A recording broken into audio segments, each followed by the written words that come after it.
Hi அனைவருக்கும் வணக்கம். எல்லாரும் எப்படி இருக்கீங்க? இன்னைக்கு நம்ம இயற்கை கொடுத்த அட்டகாசமான கொத்தவரங்காய் இதை வச்சு ஒரு சூப் செய்யலாம், அல்லது பொரியல் செய்யலாம், கூட்டு செய்யலாம். இன்னைக்கு ஒரு அட்டகாசமான கிரேவி தான் செஞ்சு காட்ட போறேன். வாங்க வீடியோக்குள்ள போலாம். இந்த கிரேவி செய்யறதுக்கு முதல்ல ஒரு மசாலா ரெடி பண்ணிக்கலாங்க. ஒரு கைப்பிடி நறுக்கின வெங்காயம், ஒரு 5 பல் பூண்டு சேர்த்திக்கலாங்க. அடுத்தது கொஞ்சமா நிலக்கடலை, 1/2 டீஸ்பூன் சீரகம் சேர்த்திக்கலாங்க. அது நல்லா ஃப்ரை ஆயிட்டுங்க. 2 தக்காளி நறுக்கி வச்சிருக்கேன், இதை சேர்த்திக்கலாம். இப்ப தக்காளி வதங்கிருச்சுங்க. ஒரு 2 டீஸ்பூன் தேங்காய் துருவல் சேர்த்திக்கலாம். 1 டீஸ்பூன் மல்லித்தூள் சேர்த்திக்கலாங்க. 3/4 டீஸ்பூன் மிளகாத்தூள். இப்ப மிளகாத்தூள் மல்லித்தூள் சேர்த்தியாச்சுங்க. இதை ஆற வச்சு ஒரு ஃபைன் பேஸ்ட் அரைச்சிக்கலாம். இந்த கிரேவிக்கு பாத்தீங்கன்னா ஒரே மசாலா தான். இதை அரைச்சிட்டு அப்படியே நம்ம தாளிச்சு விட்டோம்னா அட்டகாசமான கிரேவி வரும். இப்ப இதை ஆறட்டுங்க.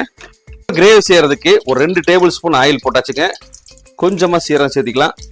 கொஞ்சமா நறுக்கின வெங்காயம், தட்டுன பூண்டு.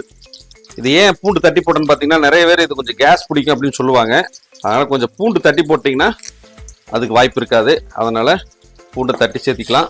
ஏற்கனவே நறுக்கி வச்ச கொத்தவரங்காயை சேர்த்திக்கலாம். இப்போ இது எண்ணெயிலேயே ஒரு 2 நிமிஷத்துக்கு நல்லா ஃப்ரை ஆகிட்டுங்க. பாருங்க, எண்ணெயிலேயே ஒரு 1 நிமிஷத்துக்கு மேல நல்லா வதக்கி எடுத்தாச்சு. இப்போ நம்ம அரைச்ச மசாலா பேஸ்ட்டை சேர்த்திக்கலாம். தனி மசாலாவை நல்லா மிக்ஸ் பண்ணிக்கலாங்க. கொஞ்சமா ஒரு 50 ml தண்ணி சேர்த்திக்கலாம்.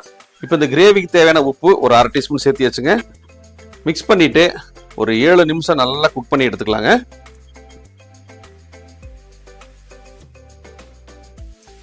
அவ்வளவுதாங்க, ஒரு அட்டகாசமான கொத்தவரங்காய் கிரேவி. தகன்னு மின்றா பாருங்க.